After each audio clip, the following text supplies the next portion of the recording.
2 कदम चल सकते हैं आगे, फिर फंस जाओगे आप, फिर अटक जाओगे शक्ति मान करके। जैसे ही आप ये कहेंगे ईश्वर एक एनर्जी है, एक शक्ति है, साइंस वाले तो उसको एनर्जी के रूप में मानते, पहले तो मानते ही नहीं, और फिर मानना भी पड़ जाए तो एनर्जी के नाम से बोलते हैं, क्योंकि उनके पास तो वही शब्द है एनर्जी, शक्ति का पर्यायवाची है एनर्जी। तो मान लो कि शक्ति है, ईश्वर एक शक्ति है, तो अगला ही प्रश्न उठेगा वो शक्ति इंडिपेंडेंट है या किसी के अधीन है? क्या शक्ति स्वयं रह सकती है अपनी अकेली या किसी द्रव्य में आश्रित होती है? बोलिए यहीं आप अटक जाएंगे। हाँ बताइए इसका उत्तर, शक्ति स्वाधीन होती है या किसी द्रव्य में आश्रित होती है? तो आपको फिर उत्तर देना पड़ेगा कि वो ईश्वर नाम की शक्ति वो कौन से द्रव्य के भरोसे रह रही है, उस द्रव्य का नाम बताना पड़ेगा, फिर यहां फंस जाओगे आप। इसलिए ईश्वर को शक्ति मत कहिए, द्रव्य कहिए। ईश्वर एक द्रव्य है, एक वस्तु है, एक चीज है, एक पदार्थ है, ऐसा बोलना चाहिए। हाँ, शक्ति में उलझ जाएंगे आप। शक्ति स्वाधीन नहीं होती है, वो पराधीन होती है, गुण है वो, और गुण तो किसी द्रव्य के आश्रित रहता है। हाँ दिनेश जी बोलिए। हाँ अच्छा, इन्होंने प्रश्न पूछा था, प्रश्न ये था इनका कि ईश्वर को क्या शक्ति के रूप में मान सकते हैं, क्योंकि वो दिखता तो है नहीं, कोई ठोस पदार्थ भी नहीं है, लकड़ी पत्थर की तरह, लकड़ी पत्थर की तरह ठोस पदार्थ तो है नहीं ईश्वर, और वो काम तो कर रहा है, सृष्टि तो बना रहा है, तो क्या हम उसको एक शक्ति के रूप में मान लें? ऐसा इनका प्रश्न था। तो मैंने कहा मान तो सकते हैं, लेकिन इसी के बाद तुरंत अगला प्रश्न उठेगा कि यदि ईश्वर को शक्ति माने और पदार्थ नहीं माने, वस्तु ना माने, तो प्रश्न ये उठेगा वो शक्ति किस में रहती है? क्योंकि ये शास्त्र का नियम है, जो शक्ति होती है, जो गुण होता है, प्रॉपर्टी होती है, वो इंडिपेंडेंट नहीं होती, वो स्वात्मनिर्भर नहीं होती, किसी द्रव्य के आश्रित होती है। वैशेषिक दर्शन पढ़ेंगे वहां पता चल जाएगा। गुण सदा द्रव्य के आश्रित होता है, और जो क्रिया होती है कर्म, वो भी द्रव्य के आश्रित होता है। गुण और कर्म दोनों द्रव्य के आश्रित होते हैं, ये नियम है। अब इसको यदि गुण माने, ईश्वर को शक्ति माने, तो फिर ये शक्ति कौन से पदार्थ में रहती है, ये उत्तर देना पड़ेगा। फिर वो पदार्थ बलवान हो जाएगा और ये शक्ति उसके अधीन हो जाएगी, तो ईश्वर बेचारा कमजोर पड़ जाएगा, वो द्रव्य बलवान हो जाएगा जिसके सहारे ये ईश्वर रहेगा, तो वहां समस्या खड़ी हो जाएगी।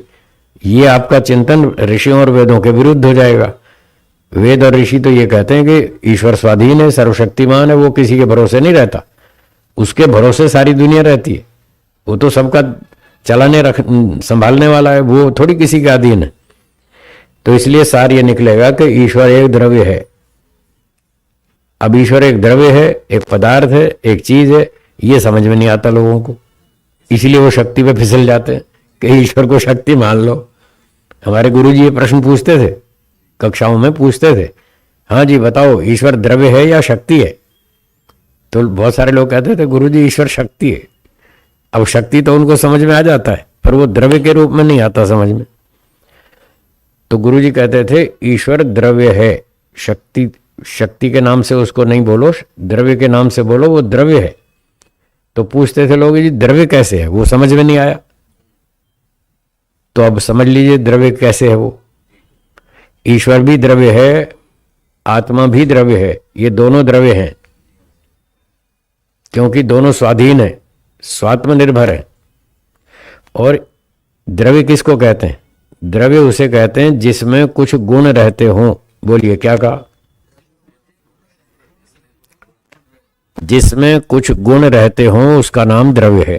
ये द्रव्य की परिभाषा वैशेषिक दर्शन में कणाद मुनि जी ने लिखी है। फिर आगे बताया 2 तरह के द्रव्य हैं। एक द्रव्य ऐसे हैं जिनमें केवल गुण है, दूसरे द्रव्य ऐसे हैं जिनमें गुण भी है और क्रिया भी है, दोनों हैं। तो द्रव्य होने के लिए गुण और क्रिया भी हो सकते हैं और केवल गुण भी हो सकते हैं। अभी बताता हूं।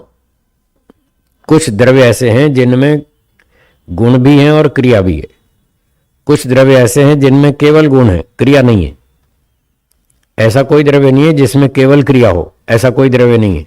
तो केवल क्रिया वाला कोई द्रव्य नहीं होता, या तो गुण और क्रिया दोनों होंगे अथवा केवल गुण होंगे, ऐसा होगा। अब उदाहरण, पृथ्वी एक द्रव्य है, इतना मोटा ग्लोब जो हमको दिखता है टीवी स्क्रीन पर, गोल गोल घूमती है ना पृथ्वी जिस पे हम रह रहे हैं, तो पृथ्वी एक द्रव्य है, ये तो आपको समझ में आ रहा है। पृथ्वी द्रव्य है, इसमें गंध आती है, गंध गुण है पृथ्वी में, आती है ना गंध, फूलों में से सुगंध आती है, मट्टी के तेल में से भी उसकी गंध आती है, तो गंध गुण पृथ्वी में है, ये गुण हो गया गंध।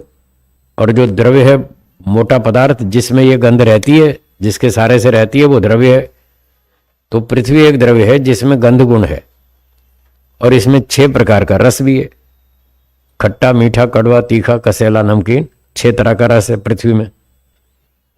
इस पृथ्वी के बने पदार्थ आप खाते रहते हैं, सेब, केला, संतरा, अंगूर खट्टा, कोई संतरा खट्टा है, नींबू खट्टा है, कोई केला आम मीठा है, ठीक है, आंवला कसेला है, किसी में 4 रस हैं, किसी में 5 रस हैं, आदि आदि। तो पृथ्वी में रस भी है, गंध भी है, स्पर्श भी है, इसको छू सकते हैं, जमीन को छू सकते हैं, और इसमें रूप भी है, इसको देख सकते हैं पृथ्वी को। तो ये गुण हो गए, ये गुण पृथ्वी में रहते हैं, इसलिए पृथ्वी एक द्रव्य है। द्रव्य की परिभाषा थी जिसमें गुण रहते हों अथवा गुण और कर्म दोनों रहते हो। तो पृथ्वी एक द्रव्य है क्योंकि इसमें गुण उपलब्ध है, रूप, रस, गंध, स्पर्श आदि। अब जो कर्म है पृथ्वी में, कर्म भी उपलब्ध है।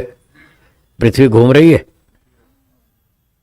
दैनिक गति 24 घंटे बनते हैं जिससे, लालचंद जी घूम रही है या नहीं, और सूर्य के चारों ओर ऐसे भी घूम रही है, दोनों गति है, तो कर्म भी हो गया। गति मतलब कर्म। तो पृथ्वी एक द्रव्य है जिसमें रूप, रस, गंध आदि गुण है और घूमने वाली गति है, इसलिए पृथ्वी द्रव्य है। हाँ बोलिए, 10 साल जंगल में लगाओ फिर समझ आएगा। इसको समझने के लिए शांति चाहिए, एकांत चाहिए। घंटों तक बैठ के व्यक्ति मनन करता है, क्या ये गुण इसमें हो सकता है? वर्षों तक चिंतन मनन करना पड़ता है, तब जाके ये बातें क्लियर होती। वैज्ञानिक लोग भी कितने वर्षों तक लगे रहते हैं, लेबोरेटरी में पड़े रहते हैं, वहाँ खाने की परवाह नहीं है। भोजन रख गया कोई, खा लो जी, हाँ हाँ खा लेंगे, वो अपनी रिसर्च में लगे रहते हैं, खाना ही भूल जाते हैं। फिर कई घंटे बाद याद आता है, फिर कहते हैं, संशय हो जाता है, आज खाना खाया कि नहीं खाया। मतलब अपने काम में इतने डूब जाते हैं, उनको दुनिया की होश ही नहीं रहती, परवाह ही नहीं होती। तो ऐसे ही ये दार्शनिक जो होते हैं वो भी ऐसे ही होते हैं, वो साइंटिस्ट के लेवल के होते हैं, इससे भी ऊपर होते हैं। मॉडर्न साइंटिस्ट केवल एक मटेरियल्स को जानते हैं, बस आत्मा परमात्मा को नहीं जानते वो। और जो दार्शनिक होते हैं वो 3 चीज़ों को जानते हैं, इसलिए उनका लेवल भौतिक वैज्ञानिकों से ऊंचा होता है। तो वो भी घंटों तक डूबे रहते हैं अपने चिंतन में, तो गहरी गहरी खोज कर करके तब उनको धीरे धीरे ये बात समझ में आ जाती है। और उसमें शब्द प्रमाण भी मदद करता है। तो शब्द प्रमाण में लिखा है प्रकाश क्रिया स्थितिशीलम, योग दर्शन का 2 चैप्टर का 18वां सूत्र, जिसमें यह बात बताई कि सत्वम प्रकाशशीलम, सत्व ये प्रकाश वाला है, लाइट मारता है। तो लाइट जहां से आ रही है सत्वगुण से आ रही है। सत्वगुण एक द्रव्य है जिसमें ये प्रकाश का गुण है। रजोगुण वो क्रियाशीलम रज, वो रजोगुण ऐसा है उसमें क्रिया होती रहती है, हल्की हल्की होती रहती है। फिर उसको सिस्टम में फिट करना, सिस्टमेटिक मोशन लगाना, वो ईश्वर का काम है। उसमें क्रिया हो सकती है, ये उसकी क्षमता है। तो ऐसे धीरे धीरे चिंतन करने से फिर धीरे धीरे समझ में आता है। और स्थितिशीलम तम, जो तमोगुण है वो स्थिर है, भारी है, जैसे पत्थर भारी है।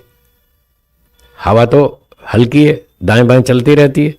जैसे हवा हर समय ऐसे चलती रहती है दाएं बाएं, पत्थर तो ऐसे नहीं चलता, वो तो पड़ा रहता है अपनी जमीन पर, उसमें भार है। वो है तमोगुण वाला पदार्थ है, उसमें तमोगुण की मात्रा अधिक होने से वो पड़ा रहता है। ये तमोगुण का स्वभाव है, स्थिति, स्थिरता, भार। हाँ, तो हम बात कर रहे थे पृथ्वी की। पृथ्वी में रूप रस गंध आदि गुण है और गति है, इसलिए पृथ्वी एक द्रव्य हो गई। ये क्रियावान द्रव्य है जिसमें गुण भी है और क्रिया भी है, ऐसे ही जल है, पानी, पानी में, झरने में पानी नीचे गिरता है, झरने में पहाड़ से पानी आता है, नदी में आता है पानी, उसमें गति है ना। आप नल चलाते हैं, पानी गिरता है बाल्टी में, उसमें गति है। तो गति कर्म हो गया, और उसमें भी ये रूप गुण है, उसको हम देख सकते हैं। पानी पियो मीठा लगता है, उसमें रस भी है और स्पर्श भी है, उसको छूते हैं ठंडा लगता है। तो ये सारे हो गए गुण और कर्म वाले द्रव्य।